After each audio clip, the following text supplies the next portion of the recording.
Welcome back to another edition of the Night Report podcast. I'm your host, Mike Broadbent. Joining me once again are my co-hosts, Richie O'Leary and Alec Crouthamel. Special guest on the program today is JR from the Big Ten Huddle podcast. If you guys have been around, you know I've been on there a few times. He's joined us.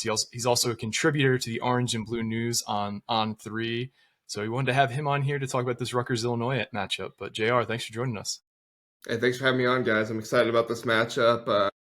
Illinois, third loss of the season, coming off that Washington game, so there's not as much hype from the fans right now. But I think this is going to be a really good game and a fun one to watch, and both these teams match up pretty nicely, so it's going to be fun to discuss. It's definitely a bit of a look in the mirror for both teams. I've called Illinois the luxury brand version of Rutgers. Friend of the show, Kevin Fine, Rutgers fan Hall of Famer, called Illinois the Infiniti QX56 and Rutgers the Nissan Pathfinder, and I can't think of a better comparison than that. But before we get into anything regarding this matchup, this podcast is presented to you by FanDuel. If you wanted to get on some action for this game, Rutgers is a 12.5 point underdog on FanDuel. Over-under is now at 62.5. That's slightly up in both cases. I think it opened at 11.5 and like 59 point over-under. Hopefully by the end of the pod, you have a good idea of if you want to bet on this game, which direction you should be betting. Let's start off the top, though. Year 5 for Brett Bielema, JR. What are the vibes around the Illinois program? I know there were kind of the outside expectations of maybe this is a playoff team this year. Obviously, that's not going to be the case, but talk about just kind of how the average Illinois fan feels about this program right now.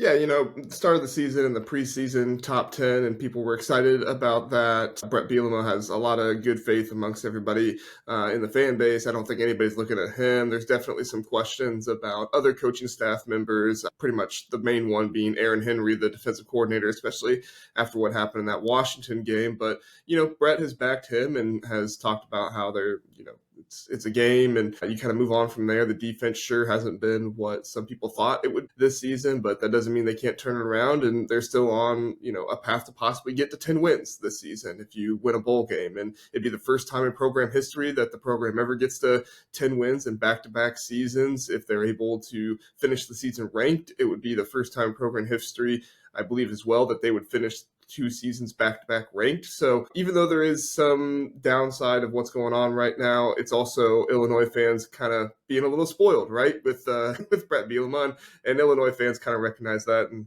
obviously basketball around the corner is helping take some heat off of a losing game because everybody's excited about basketball season.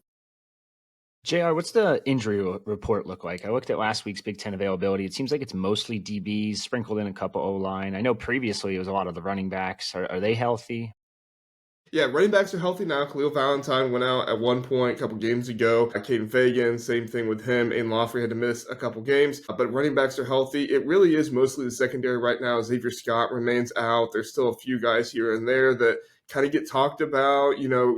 Juice Clark had to miss the beginning of the season, but he came back and he seems healthy after that. Torrey Cox had a little bit. And then honestly, the players have just had to leave games a little bit here and there for targeting issues. So that kind of creates some confusion there as well. The offensive line back and healthy. This team is healthier now than it has been for most of the season, but there's definitely still some questions about maybe not everybody in the secondary is completely healthy just because it's not been the normal secondary play that you would have thought from Illinois this season. They're obviously still playing, they're still out there, but the biggest one missing is Xavier Scott and what he brings to the nickel position there for the secondary.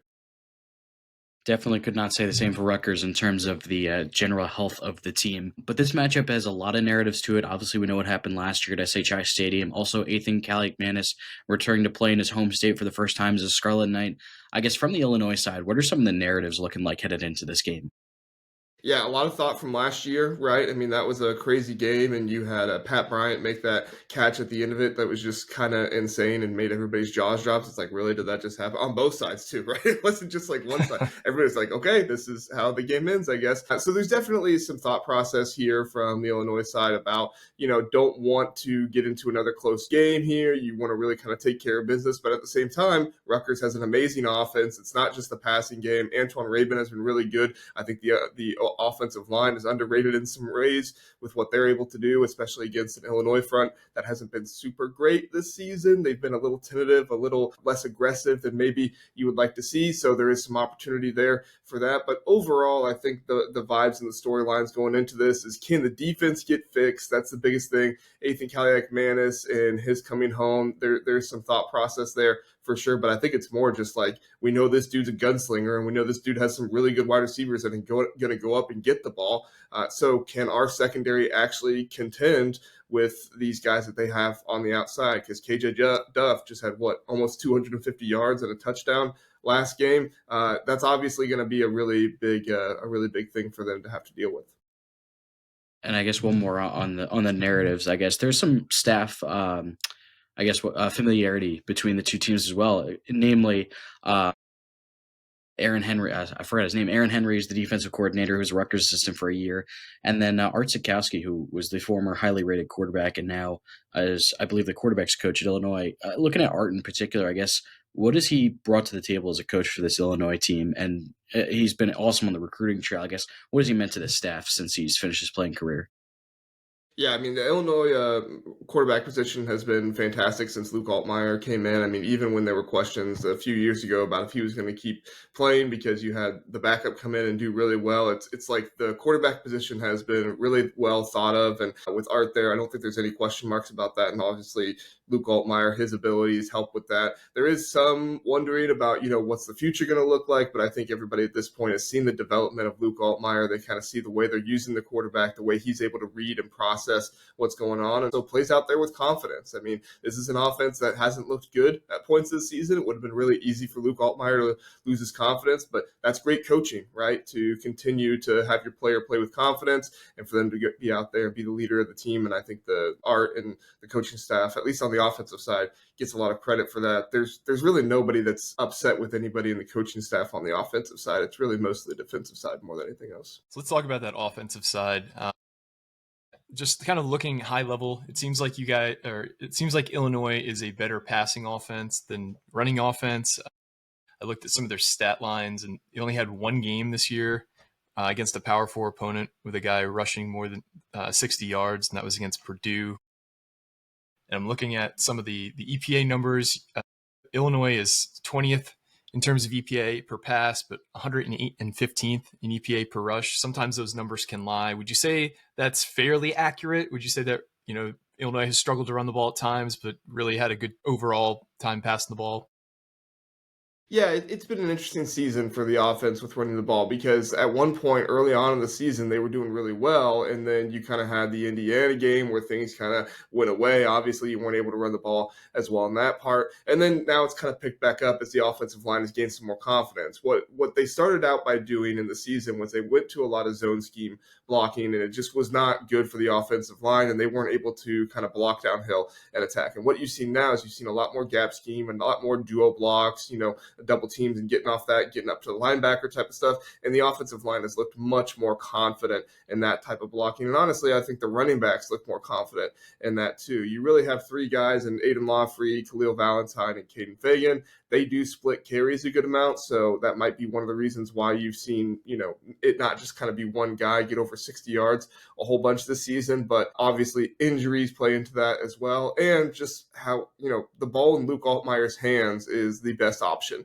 for this offense, because as much as Luke Altmaier doesn't have a ton of rushing yards this season, he really does use his legs a lot. A lot of those rushing yards are kind of hidden because of the sack yardage and stuff that happened early in the season. And the offensive line has been better at pass blocking. I'd say J.C. Davis and Melvin Presley have had really good seasons so far, but there definitely are some question marks still about, are we going to get back to the way the pass blocking was before if we face a really good front with some really good pass rushers. So people are feeling good about the offensive line, but I wouldn't say people are super confident in this point. And, I think Luke Altmaier, like I said, he has more running ability than I think some people give him credit for. And you saw him be used a lot as a runner in that Washington game. So I would not be surprised if we come out in this one and we're actually running the ball less with our running backs and you see some more design runs for Luke Altmaier. Speaking of Luke Altmaier, Let's talk a little bit about him. I know you ranked him top 5 according to your Big Ten quarterback rankings recently. I couldn't help but notice. Is there a little bias there? Is that what I'm sensing? Because like I see Williams at 6, and I'm like, oh, it's just me. But break No, I down why get you it. think he's top 5. Sorry. Yeah, I get it. And you got to remember, Williams was coming off that bad game against Michigan on the road. I think 3 interceptions in that one as well. So I did have maybe a little bit too much of an overreaction to that. But overall, I think Williams is great.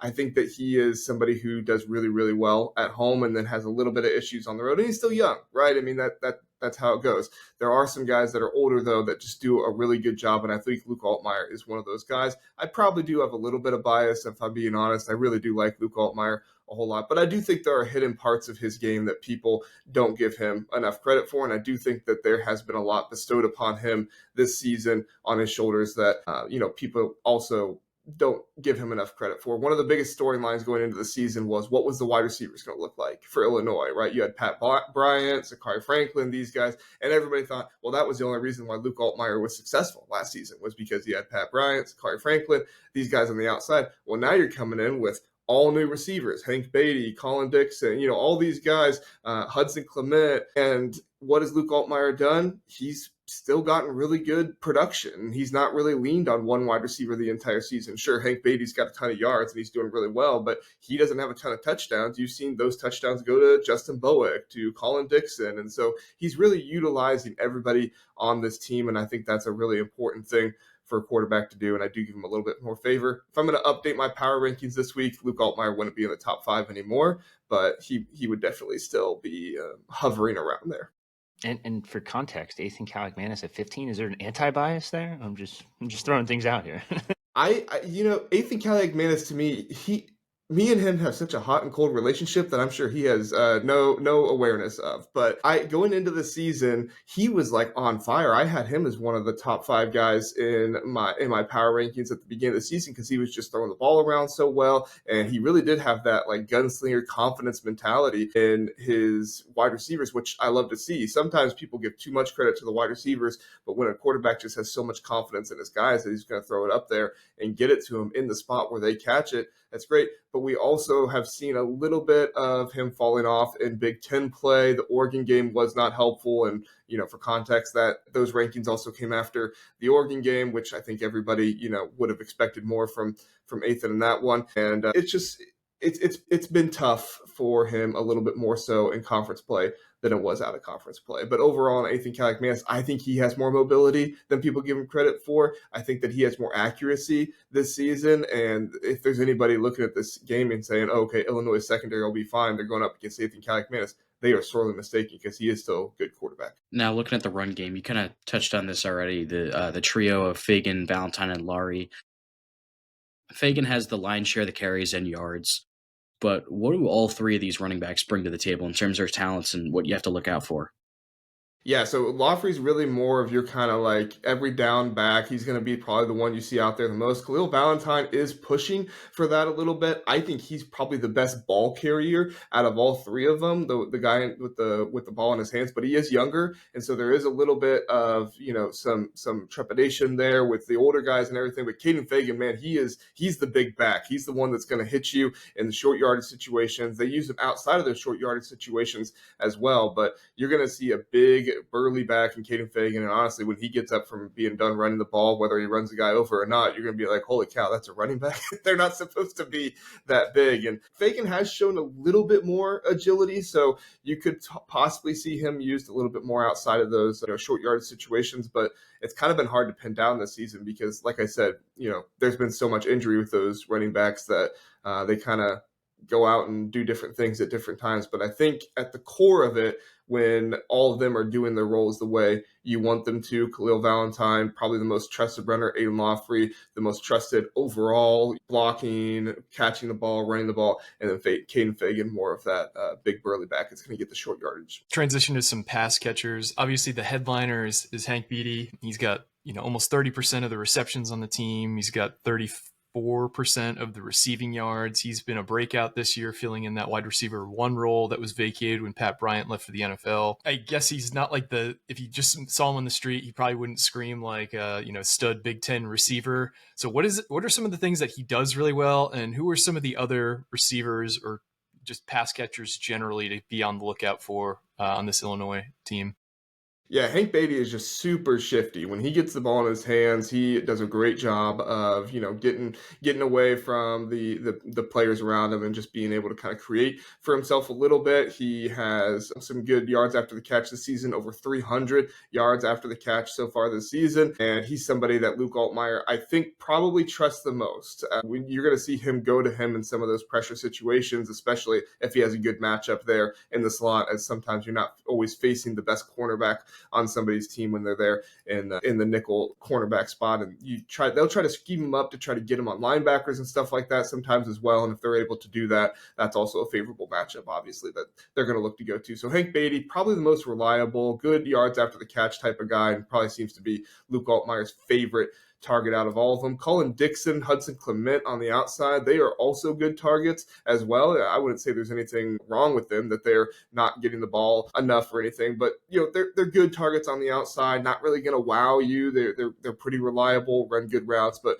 for the most part, if Hank Beatty has a bunch of attention on him, they're probably going to go to Clement, Dixon. And then Cole Rusk is the tight end for this team. He's been excellent this season as well. He was injured last season, but he was a transfer coming in, and you didn't get to see a whole lot of Cole Rusk, but there was a lot of excitement for him. This season doesn't even look like he had the injury, and he's been very productive, being able to put up a good amount of yards and get some touchdowns. One touchdown this season. I think he had one called back earlier in the year. But that's kind of the biggest thing, is you haven't seen a whole lot of production getting touchdowns from these guys. The guy that you have seen the most production from getting touchdowns is Justin Bowick, who really got a lot of those red zone scores early on in the year. He kind of dealt with injuries a little bit. He's come back a little bit here and there, but in his absence, it really seems like Colin Dixon is more of that guy that's been more of the touchdown receiving threat. Last but not least, offensive line on the offensive side. It seems like it's been a bit of a roller coaster. Am I kind of getting that right? Because it seems like it's been like up and down with the run blocking, but the pass blocking, there's some really good moments and there's some really bad moments. Yeah, early on in the season, it was not good for the offensive line. Like I kind of talked about earlier, that Duke got a lot of pressure on Luke Altmyer. Indiana did. And Ohio State did as well. Luke Altmyer, I believe, he had a fumble, and there was also a fumble by one of the running backs in that game as well, which was not all the offensive line, but still, getting to the quarterback and getting in the backfield when the running back is more susceptible to be able to fumble the ball back there. There has been some issues with the offensive line this season. I would say ever since the bye week before not the bye week, right before the USC game, that was when you saw the most improvement happen for this team, because that was when they really started to make the changes in the run blocking. But overall, pass blocking this year, JC Davis has been good. He's not given up many pressures lately. Like I said, Melvin Priestley, he's been another one that's been pretty good. And so the left side of that offensive line for Illinois has been solid, and it's been who they've been relying on. But at the same time, that right side has been a little bit of a tougher piece for them to deal with. And early on in the season too, I watched some film and stuff, and I found out early on it wasn't all on the offensive line. There was just some miscommunication. Like the one play I point out time and time again is that the wide receiver was supposed to run a bubble screen, and so you had wide receivers blocking downfield for him, but the wide receiver actually ran like an up and out. And so he was past the line of scrimmage. Luke Altmyer sees that, and he's like, well, I can't throw the ball. He's got wide receivers blocking downfield.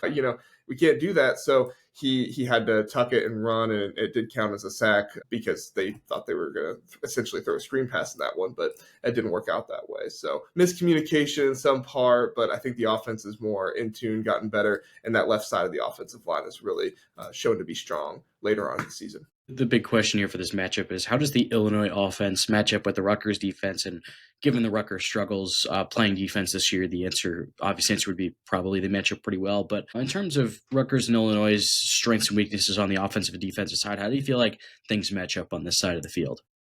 Yeah, I think this is a favorable matchup for Illinois' offense. mean no disrespect to Greg Schiano's defenses or anything like that, but it's just not been the Rutgers defense that we've kind of gotten used to under Greg Schiano. The defensive line, I feel pretty confident in Illinois being at the very least able to hold their own against them. I do think that the secondary is going to have a hard time keeping up with some of these wide receivers, and I think Luke Altmaier, his decision making, and just like I said, the coaching of this offense and going into every single game, seeming to have good plans and trying to figure out. I think there were some people questioning the offense a little bit after the Washington game because Luke Altmaier did throw 2 interceptions in that one, but one of those I don't even think was his fault, and the other one, it just looked like he's pressing out there. When your defense is not even able to hold the other team's offense for what seems like even more than one drive, I think Washington scored on every single drive in that game except one, you start pressing a whole lot. And I think that's what we started to see from Luke Altmaier in the offense. And as we know, when you start pressing, trying to do things on your own, that's when things kind of get away from you. So my biggest fear for the Illinois offense going against Rutgers, if there are mistakes made early, Rutgers is able to capitalize on those, whether it be with turnovers or whatever it might be, and Rutgers is able to get out to a quick 14, 17-0 lead, maybe even like a 10-0 lead. I think that you're going to have the Illinois team probably looking at this again and saying, we got to be pressing a little bit, and that could possibly happen. And to Rutgers' credit, they have jumped out to those kind of leads in a lot of games this year, but just haven't been able to kind of hold on, where they haven't been able to convert, red zone opportunities when they presented themselves, and that's kind of what did them in. But if you were to kind of isolate the biggest weakness on this offense, what would you say it is, Jay? Yeah, I still think the running game needs improvement with the running backs not really being totally solidified. I think, like I said, I think we know kind of where they can go, but I shouldn't say we haven't had too many games this season where kind of things operate the way we think they should with the running backs. And that goes into the offensive line a little bit too. Like I said, the offensive line looks better. I like the way they've adjusted with their blocking schemes and stuff, but overall, there's still some issues there with the run game that I'm not totally confident in. And that's also a situation where Luke Altmaier doesn't have the ball in his hands. So anytime Luke Altmaier doesn't have the ball in his hands, I think there's a little bit more concern than when he does. Let's talk some defense. Aaron Henry, you mentioned it before. There's a lot of issues with this Illinois defense. He's everyone's favorite former Rutgers DB coach. Fun fact, he actually did recruit one guy to Rutgers, and it was Bo Melton. So I guess that was kind of a layup, though, to be fair. But what has been the biggest issue, I guess, with Aaron Henry? Is it play calling, guys not being in the right position? I know Rutgers is also experiencing the same thing, basically. Yeah, so big picture, the defense started out well to begin the season. If anybody remembers that Duke game, they had 5 takeaways in that game, and the defense was playing really well. And then Xavier Scott got hurt. And it felt like ever since Xavier Scott got hurt, it felt like the defense lost confidence. They kind of lost who they were. This was supposed to be a defense that was kind of bend but not break, but be able to get turnovers and create opportunities for your offense. Well, since Xavier Scott has gotten hurt and he's out, there's really not been as much of the turnover, the takeaways, being able to get those by the secondary. Their backup nickel, they call him a star, but he's essentially a nickel, and Tanner Heckel. I'm not trying to disparage him, but he's not had the best season so far this year. He's a young DB out there that it's just too early for him to be starting. I do think that with some more development and stuff, he could be somebody that's reliable out there, but he's only a sophomore this season. It's early for him to be out there starting, and I think that's been difficult for them. And then obviously, like I said, there's just been games where they have targeting issues and players go out, and it really feels like once a team kind of gets out big on Illinois, it just kind of downpours from there, right? Washington, it happened. Ohio State, it happened. Well, they were able to come back a little bit against Ohio State, but early on in that game, it was 20-0. So it always kind of felt like it was out of reach.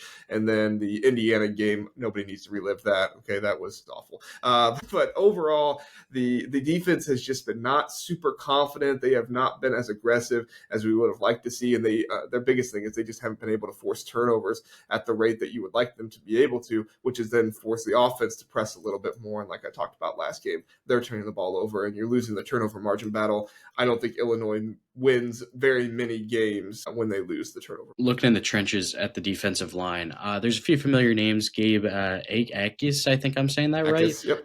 Yeah, he's the main guy on the D line, the edge rusher. And then a guy pretty familiar to people in New Jersey, Leon Lowry, went to North Brunswick High School. I guess, how has that unit performed, especially given the defensive struggles like you talked about? And how would you say this unit matches up in terms of where they land in the Big Ten? Yeah, I think the defensive line for Illinois is a good unit, but I don't think they've been utilized exactly properly. So, especially in that Washington game, I know I'm going back to that one a lot, but especially in that game, they were not really given the freedom to kind of be pass rushers. They were being told to kind of contain, well, I don't know exactly what they were told. It looks like they were being told to kind of contain Damon Williams a little bit more because it didn't feel like they trusted their linebackers to be able to run and track down Damon Williams if he got away, which in fairness, I don't know if a lot of teams have linebackers who are able to do that. So it made sense, but it also just kind of adds to that, talking point that Illinois fans have right now is that Aaron Henry's defense is not aggressive. They do not get after it. They do not play super confident, at least right now. And when you're not getting pass rush on the quarterback, you're forcing your secondary, who is already having a hard time this season, to be out there covering for even longer. And it's just not a good mix. And so there needs to be more pass rush from this defensive line. Gabe Yakus, he's somebody that people were kind of expecting more from this season, but teams have really done a good job of keying in on him. I don't think they've moved around the defensive line as much as they have in the past. At the end of last season, you saw linebackers playing 3-tech. You saw there were so many different things they were doing on the defensive line, not just with the defensive linemen, but on the defensive line that kind of gave offenses fits. But this season, you've just not seen it the same way. And it really does feel like Aaron Henry kind of is in his own head right now with not having, maybe the pieces that he's happy with, or maybe he doesn't believe in the guys that he has enough right now. And really it stems from just a lack of identity for this defense. When you don't have an identity, when you don't know who you can trust, who you can go to, and teams are doing a really good job of kind of holding back Gabe Yakus because they're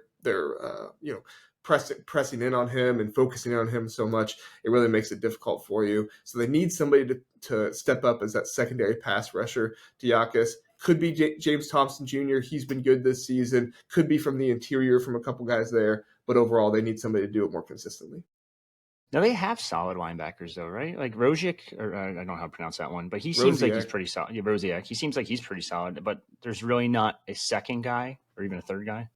Yeah, Rosiak has been the guy this season, and he's been good. I mean, I don't want to try to disparage him. And I think, honestly, in a situation like this, going against Rutgers, I mean, I'm not trying to, not telling you guys anything you don't know. Like, Ethan does not have the athleticism of one Damon Williams. So I think that they'll feel okay with, Bill Rosiak spying a guy like him instead of Damon Williams. But James Kreutz has just not been good this season. He's not been really pressuring the quarterback. And in fairness, I think he's been in and out of the lineup a little bit this season as well. And then Malachi Hood was somebody, he was one of those guys that you really saw kind of move around the defense a good amount last season that got people excited. We just haven't really seen that from him. We haven't seen the creativity with him. He's got over 200 snaps on the season. He hasn't pressured the quarterback once. And he's been the guy that's been pass rushing the quarterback the most, according to PFF, and he hasn't even pressured the quarterback once. So there's, like I said, last season there was a whole lot of hope with some of these guys, and we just haven't really seen it the same way this season. I don't know if it's necessarily on the player as much as it is the play calling and the way they're operating with those players right now, but it's just not been a great marriage being put together. Now, do you think they could go more towards like a youth movement going forward? Because I know like Grant Bierman, seeing out of high school, it's like stud, 4-star kid. Like, and I know he's only played a couple games, but Yeah, I think that a lot of the fans are kind of wanting Grant Bierman to get some opportunity right now. He's not played very much at all, like you said, a couple games, but it's only been like a handful of snaps here and there. So there are some people that are really vying for him to be able to get out there and get some more opportunities. But at this point, there might be some changes that come that could produce that. Brett Bielema did mention in his press conference this week that he is going to be in the defensive room a little bit more this week. He said first thing they did Monday morning was he came in and basically gave an entire presentation of the defensive staff with exactly what he wanted them to do against Rutgers, kind of went out and did a whole bunch of scouting, I guess, on his own on Sunday, came into the room and said, here's what we're going to do against Rutgers. I don't think that means he's going to come in with, being the defensive play caller or anything like that, but you could see some shakeups with maybe a Grant Bierman, somebody like that, possibly getting some more run if he's just not happy with the way certain guys have been implemented, or if he's just not happy with the way guys have been playing. So I noticed in terms of turnovers, they've kind of come in waves or not been there at all. That Duke game was insane. They had 4 fumbles recovered, I think an interception. Purdue, I think they had a couple forced fumbles. obviously it looks like at times they're just, heat-seeking missiles, able to, scoop up the ball opportunistically, but other games have kind of gone away. Has it just been like, has it felt like feast or famine watching these guys? Has there been something that teams have gotten better at doing, protecting the ball more, or was it just, it's Purdue and Duke and you're going to force turnovers when you have a better team than the opposing team? Yeah, it really does feel like it's been kind of feast or famine at this point. It feels like this defense kind of gets some confidence and is able to kind of go after a little bit more, and then other times they don't. So they did get a couple turnovers against USC, which helped them in that game, but the offense also turned it over a little bit, and that was one of the few, kind of even turnover margin games this season. But the past two games, they've lost the turnover margin by 5. Against Ohio State, they lost it by 3, and then they lost it by 2 against Washington. And like I said, that's just not winning Illinois football for you. You can get away with it being an even turnover margin if you get some really good play out of your offense, but your defense, you're just not really going to be able to hold teams without getting those turnovers, because it is such a piece of what this defense has been predicated on. And you saw in that Duke game, I think you didn't get a single turnover in that Western Michigan game, so that was kind of attributed to some of the slow start they had, but overall, if they're not getting turnovers, this defense does struggle. You want to talk about the secondary? Illinois has a long history of putting defensive backs into the NFL under Brett Bielema. Just in recent years, they've got 6 starters in NFL secondaries right now. You got the obvious one in Devin Witherspoon, top 5 pick, but Kirby Joseph is starting for the Lions. Sidney Brown is an on-again, off-again starter for the Eagles. Quan Martin was a second-round pick.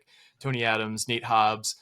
But they're really struggling now. Has the recruiting fallen off at defensive back for Illinois, or is the coaching not as good? What do you kind of point to this secondary not being in the shape that I think Illinois fans have come to expect under Brett Bielema?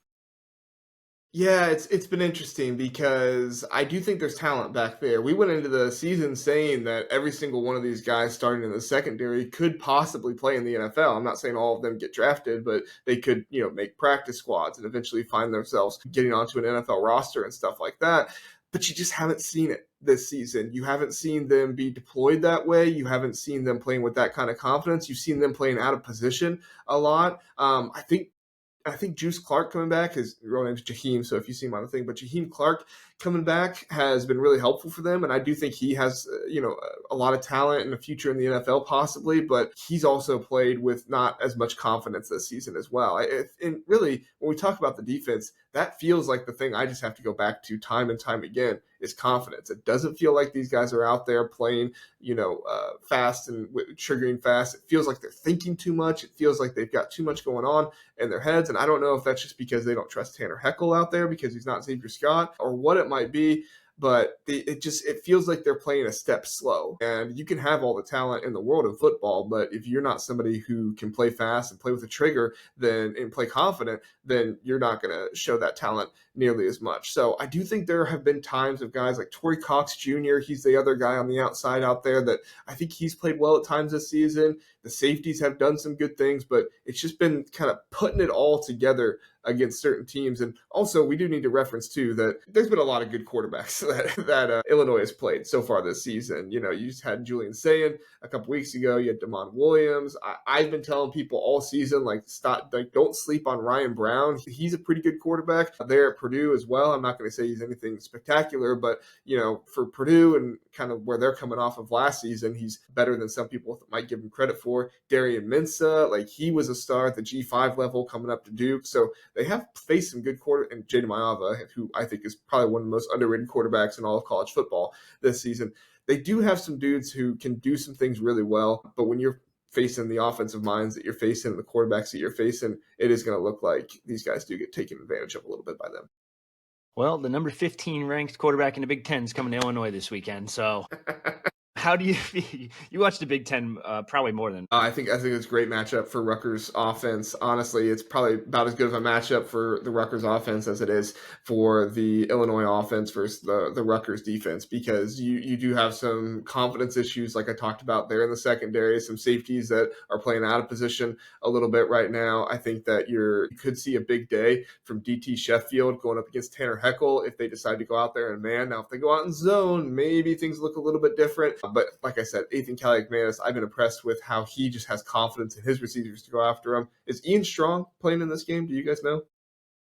D50. We're not really sure. He's going to give it a go and probably in pregame warmups like he did last week and then determine it based off that.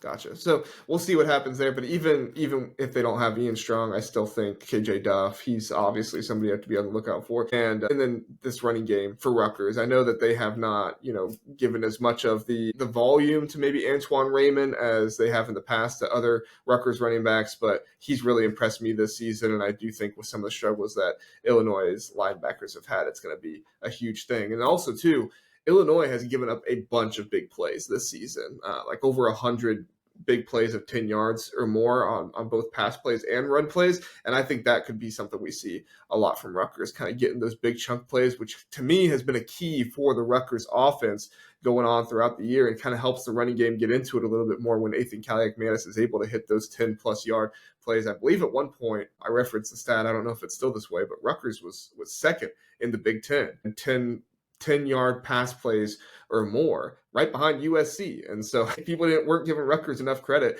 in my mind for that. But you could argue, I guess, I wasn't giving enough credit too because I had Ethan Kaliakmanis ranked 15th.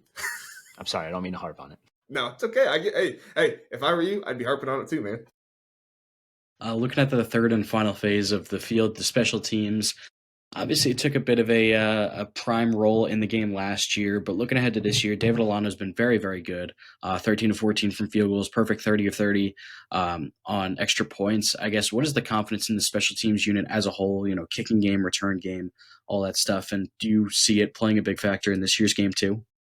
Yeah, a lot of confidence in David Alano. That it was specific in that USC game that Brett Bielema just wanted to get the ball in kicking range for Alano because he really felt like, hey, as long as we get him in range, he is going to come through for us here. So there's a lot of confidence in David Alano and what he can do for this team. Hank Beatty has been a very good returner for this team as well. He's returned 9 kickoffs so far this season. He's returned 9 punt returns as well. So he's got a lot, he's been back there for 9 of them. But he has a lot of athleticism and ability with the ball in his hand, kind of like we talked about as well. He took one back early on in the season for a punt return touchdown. I think that might have been against Western Illinois, though. So an FCS squad, but still showing that he has the ability to do it. So the Illinois team does feel good in their special teams and punting. That's a good situation as well. But I think the confidence there is much more so in the return game and the kicking. So we've reached the point where we're going to do some predictions now. Jared, do you have any questions for us about Rutgers related topics before we actually get our predictions finalized here? Yeah, I think my big one was Ian Strong because I do think that's going to be a factor with how that one plays out. I guess what's you guys' thoughts on the offensive line this season because they've been kind of up and down for me a little bit, and I know they've had some injury stuff as well. But what's you guys' thoughts on them? Certainly, the injuries haven't helped. I think we might be on our 4th string left tackle heading into this game, and I always have to throw this caveat that that's 4th string on its face is not great, but when you look at it a little bit deeper, like the guy who won the job out of camp was a FCS All-American transfer, Ryder Langsdale. Then we shifted to Dante Chin, who was, an on-again, off-again starter in 2024, who won the job. And then we shifted over to our starting right tackle from last year to left tackle, and Tyler Needham, and he's hurt. He's banged up now, so it's not like we're starting, a redshirt freshman who's getting his first snaps. It would be a guy with some experience, but it's still not ideal. I think our offensive line probably is. Sorry, were you going to say something, Rich? Yeah, well, Tyler Needham's healthy. Sorry, he's healthy. Taj White on the right side's hurt, and he shifts over. Yeah. Just context. But I think Rutgers' offensive line probably isn't as athletic as a lot of the offensive lines in the Big Ten. Ethan Kaliakmanis doesn't necessarily help himself out. He got beat up really bad against Oregon and just the last few games in general. So he started to kind of get a little happy feet, not feeling pressure when it's there, ghosts when it's not. So he settled in over the second half of that Purdue game. But early on in that Purdue game, if you're watching, he's like just kind of bouncing off his offensive lineman when he had a clean pocket. So I think his confidence was shaken a bit, and it slowly grew back as the game went on. So I think he'll be in an okay place for this Illinois game because Purdue went well, but the offensive line has not been really the strength we were hoping it would be, I guess, returning 4 starters from last year. They actually get a little bit bigger if Taj White is out because Mishu Giwa comes in and he's a 6'7", 320 left tackle. Now he's coming from the FCS, so we don't really know what he is yet, but they are confident he'll be a multi-year starter down the line. It's just he's going to have to play probably a lot quicker than most thought. So that's going to be a big question mark this week. Tyler Needham's been average too this week, or this season, I should say. Now shifting him to right tackle, does that help a little bit? Who knows? But it's been a bit major question mark. But like you said, up and down.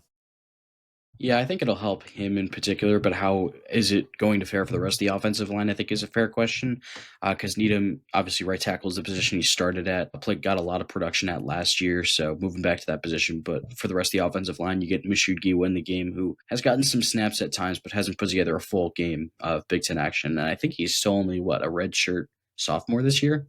Redshirt freshman. Redshirt freshman. Wow. Okay, so he's still this year. Never mind. I take it this back. year. This year. Yeah. Redshirt sophomore this year, so still pretty young and a lot of time and room to grow for him to get those snaps. If Taj White is in fact out, which it didn't look pretty for him, so we won't know until Saturday morning. But pure guesswork based off of what we saw last week, not looking good for Taj White to come back within a week. So let's get into it. Let's get some predictions. The line, like we said, from our sponsor FanDuel, is at Rutgers is a 12.5 point underdog. Over-under is sitting at 62.5 right now. JR, you are our guest, so I will let you give your prediction first. How do you see this one going, and what's your score prediction for this game?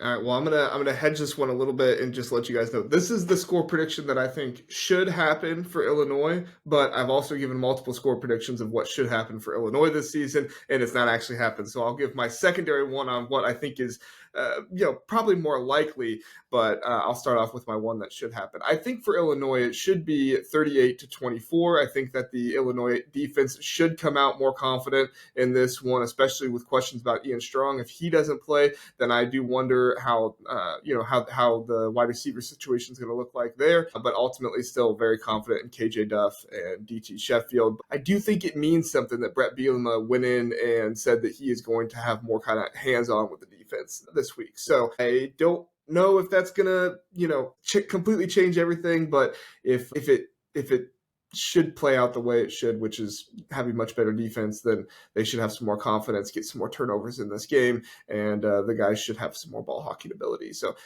the way I think it'll probably go is I think this will probably be a game where Rutgers gets close to 40 points if we've kind of seen what we've seen throughout the year. And I think it'll probably be something more around like one of these teams scoring 42, the other one scoring 48, it being a close game down to the wire. What was it last year? Like 49? What was it last year?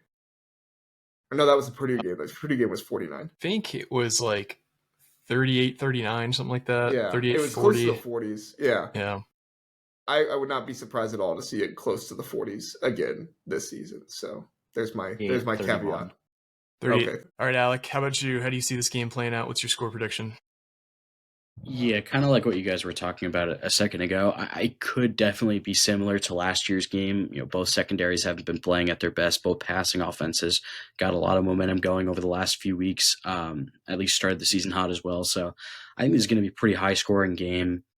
I finally won against the spread last week with the prediction for Rutgers and Purdue. So I'm on a streak right now. I don't think I had the over under right, but I'm going to go. I don't know. I'll go 37-34 Illinois.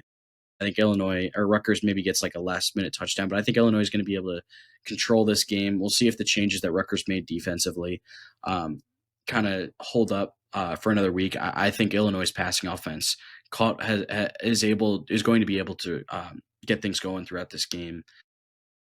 I think Illinois kind of takes an early. Illinois takes an early lead and then kind of controls the game throughout. Rutgers gets close, but not close enough to take the lead or anything like that, but still is able to cover. How about you, Rich?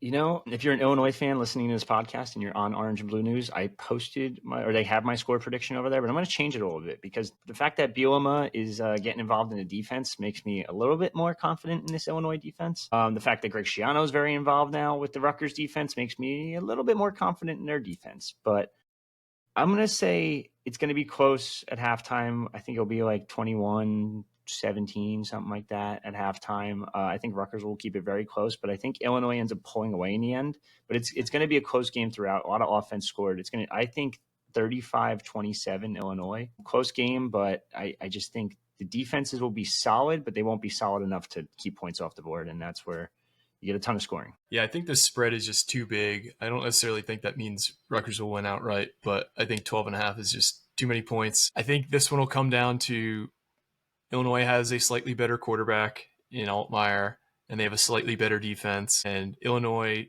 has had some luck creating turnovers. I think this game will be predicated on who can more readily score when opportunities present themselves. Rutgers has not been efficient in the red zone, so I think that's another check mark for Illinois. I think this game's competitive. I think it's a fun watch, but I don't think Rutgers ends up coming out on top. I'm going to say Rutgers 27, Illinois 37. So Illinois wins but doesn't cover, and the over hits. I mean, this is a game I think Rutgers can win. I don't think they will win, but the last few weeks, I don't think Rutgers, outside of the Purdue game, I don't think there was a realistic scenario where Rutgers could have beaten Washington, or Rutgers could have beaten, obviously, Oregon. It's been a while since Rutgers has played a good opponent that I felt like they could beat. This is an opportunity I think that is there, but I don't think Rutgers. I think Rutgers would have to play like an A to A- or A to A+ version of themselves, which they haven't really done in a while. So I think Illinois wins it by 10. JR, you've been really gracious with your time.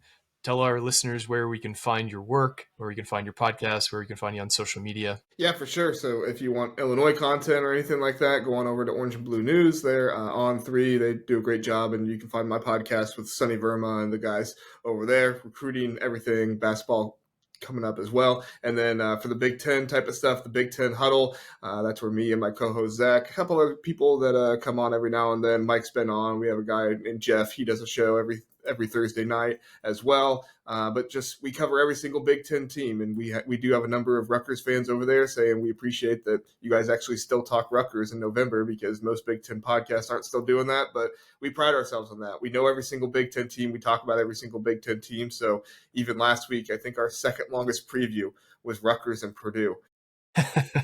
And we were like, why are we spending so much time on Rutgers and Purdue? And I was like, well, it's because we actually care about this game. It actually means something to us. And even if it doesn't mean something to the big talking heads out there who mostly talk about the SEC, we're going to be out here talking about the Big Ten all season long. Yeah, you guys do a great job there. It's a regular listen for me in my podcasting diet. So if you haven't already listened to the Big Ten Huddle, put it in your rotation, because they do a great job there. But that's it, guys. Hopefully you have a better idea of what you should be betting on our sponsor FanDuel. And if you want to sit this one out, I totally understand too. It's tough to bet against your favorite team, and so that's why it's always tough for me when I don't feel strongly about a Rutgers win to bet on the other side. But that's it for us. I want to thank JR once again for coming on, and for me, Richie, and Alec, this has been another edition of the Night Report podcast. Signing off.